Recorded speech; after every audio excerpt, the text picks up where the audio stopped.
Well, Coach Prime has been able to land two more commitments this week after another, probably his, I would say this is the biggest recruiting weekend that he had prior to the one that he had a couple weeks ago, just because of the proven talent level that is coming through their doors this weekend. But before we get into it, please go ahead, hit that like and the subscribe button. Listen, if you like Colorado content, if you like Coach Prime content, hit that like and subscribe button. It helps me continue to bring you interviews like the one we did with Tim Brewster and Jordan Hall. It helps me bring you more information like what I'm going to be able to give you today. And stay tuned because I'm going to be doing another video on why I think Deion Sanders will win at Colorado. So, Coach Prime has landed two pretty big targets today.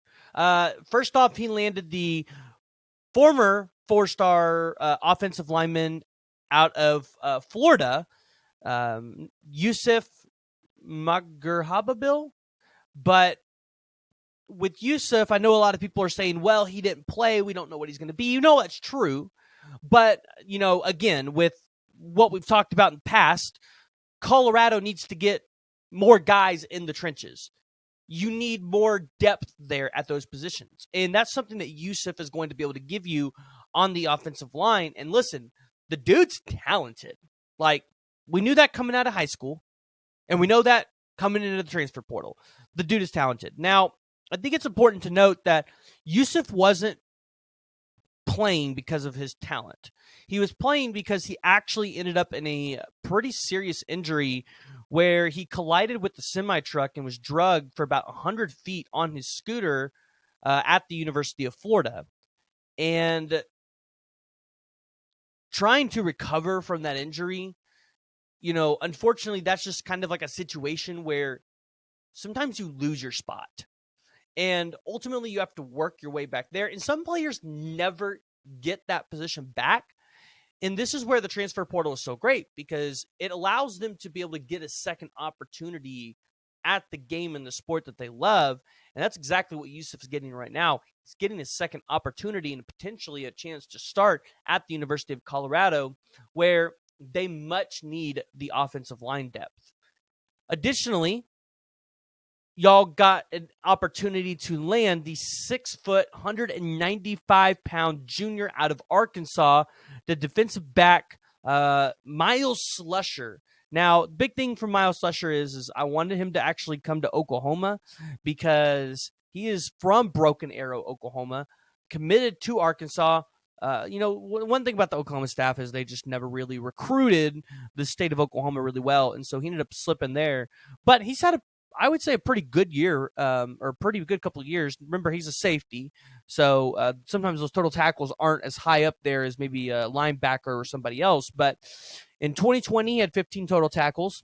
In 2021, he had 50 total tackles. 33 of those were solo, and he had a half a sack. So he assisted in one there. In 2022, he had 28 total tackles, 18 solos, 2 sacks. And then in his career, he has 2 interceptions and 1 forced fumble. So Myles Slusher is a guy that can be an impact player in the defensive backfield for you. And even though you guys have Travis Hunter, we've talked about it. You guys need to add more depth back there. You guys need to get more talent in some of those positions. And that's exactly what Coach Prime is going to be able to do.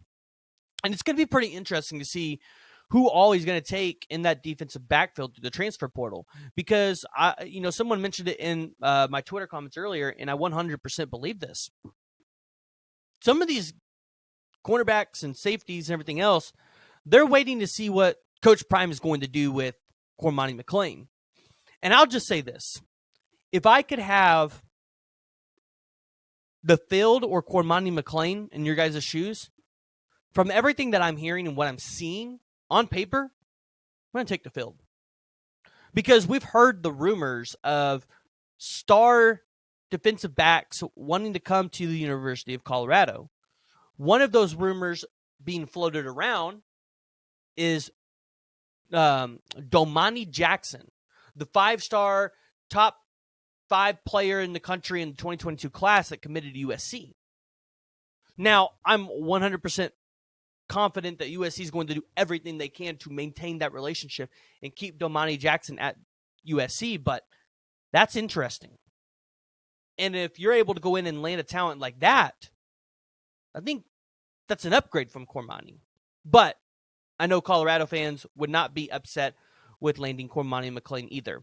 So right now, where does this leave the Colorado Buffaloes? Well, the good news is you guys have 21 commits on the transfer portal with a 209.34 composite ranking, a 71.57 team score, which puts you at number 1 in the country, 2 points above Florida State.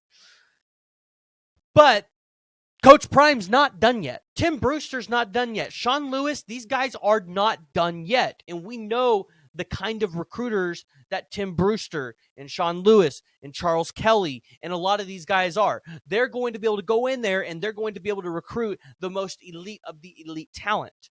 And guys that I think Colorado fans should be keeping their eyes on, potentially guys that Colorado could go out there and grab, starting off the 5-star linebacker Terrence Lewis from UCF. Then you've got the 5-star edge from South Carolina. He's highly coveted, a guy that I think a lot of teams across the country are going to go out there and try to grab. Jordan Birch. Then you have the 4-star wide receiver out of USC in the 2022 class, CJ Williams. He was a borderline 5-star guy. He could have been a 5-star. Then you have another borderline 5-star guy, 4-star wide receiver Joey Gatewood. Another borderline 5-star guy. You're going to kind of get, a lot of that. 4-star wide receiver Jordan Johnson, 4-star offensive tackle Keontae Goodwin out of Kentucky, 4-star defensive lineman Justin Rogers out of Kentucky. Both of those guys, borderline 5-stars. 4-star defensive lineman Anthony Lucas. A lot of sites had him as a 5-star. He was out of Texas A&M. Then you have 3-star running back Kavase Smoke. This is a guy that I've talked about in prior videos, but I think Kavase Smoke would be a great option for the University of Colorado as a running back and potentially adding depth there. And then you've got the 3-star defensive lineman, a huge dude, like 320-pound defensive lineman out of Oklahoma, Alton Tarber.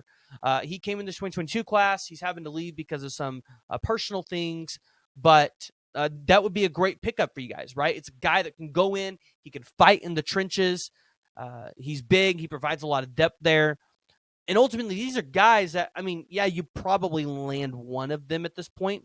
But if you guys were to go in there and land 2 or 3 of these guys, which is not out of the realm of possibility, you're making a massive upgrade to this team, which is kind of the reason why you think Deion Sanders, Coach Prime, Tim Brewster, Sean Lewis, I'm going to keep saying these guys' names, are going to be able to go out there and put out a team that can go out there and win games.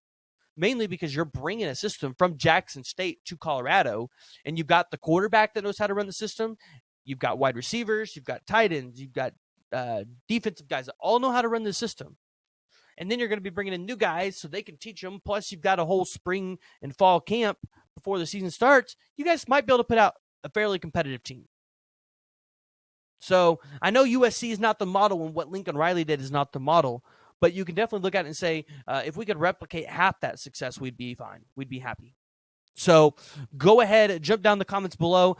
Let me know what you guys are thinking about the 2023 transfer portal Colorado class. Who do you want to see Colorado go out there and take in the transfer portal?